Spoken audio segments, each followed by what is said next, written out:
Why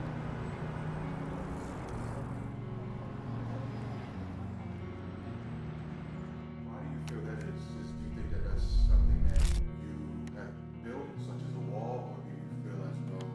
No, I definitely put up the wall. Like, I think I built it. Wait, can I do that again? Can I do that again? Yeah, go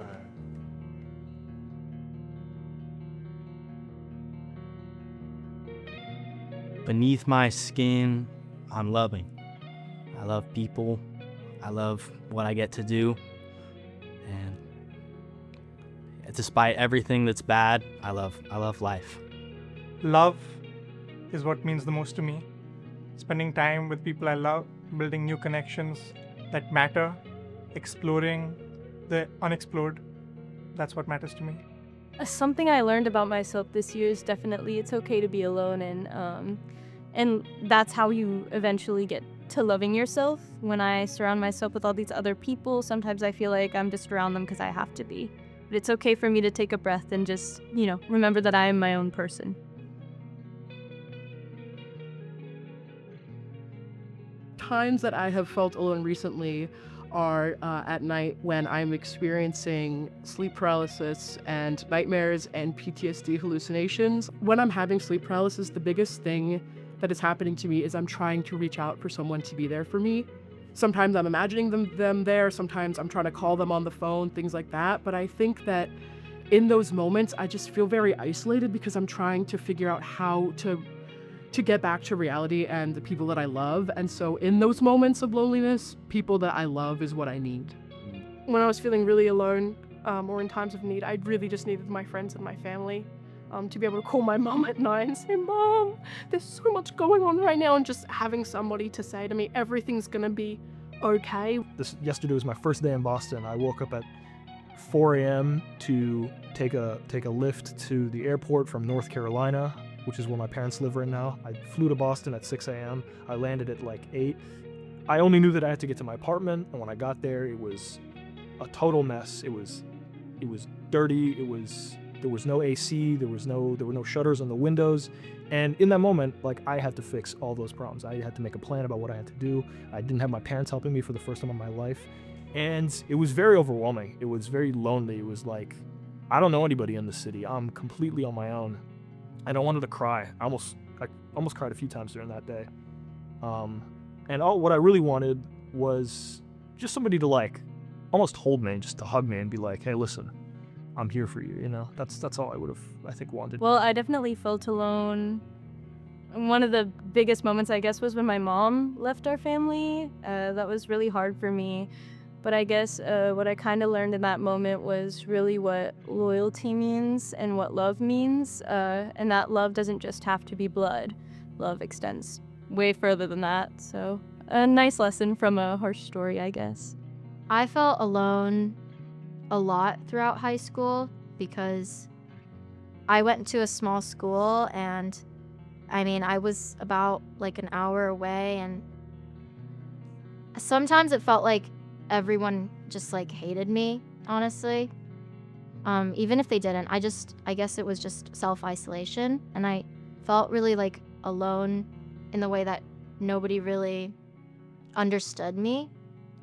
But what I needed in that moment was like the confidence in myself, and I needed the mindset that I have right now.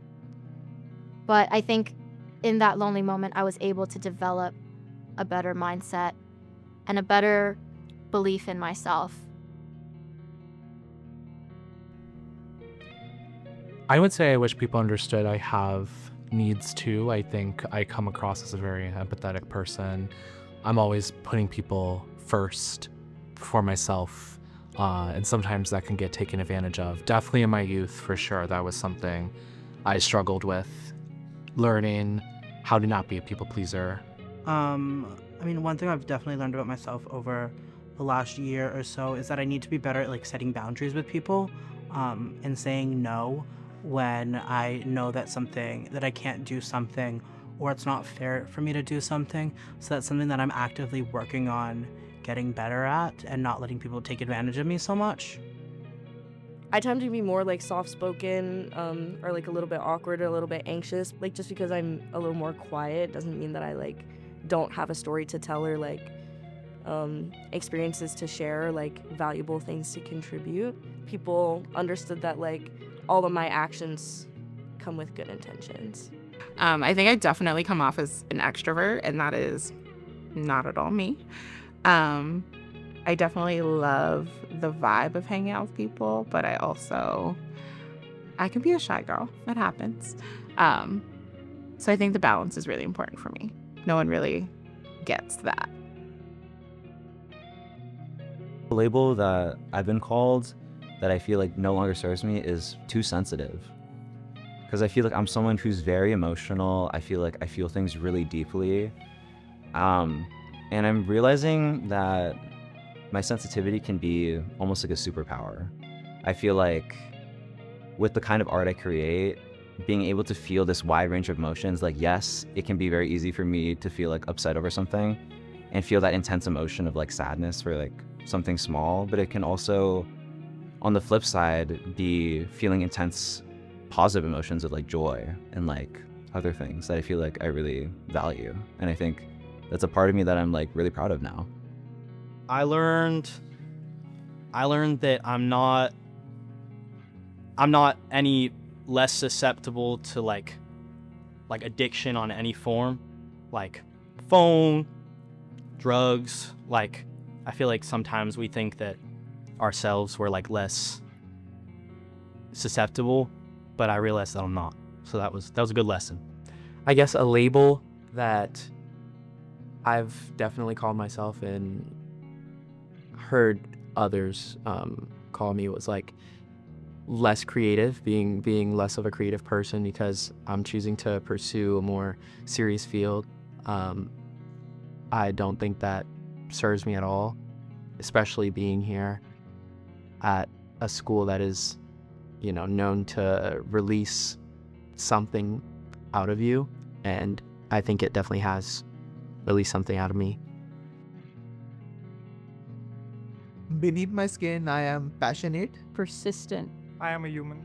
Beneath my skin, I am just an honest, nice, caring person who really wants to look out for everybody as much as I can, help as many people as I can, and really just do what I love and be myself. Beneath my skin, I am love. I'm an artist. I'm vulnerable.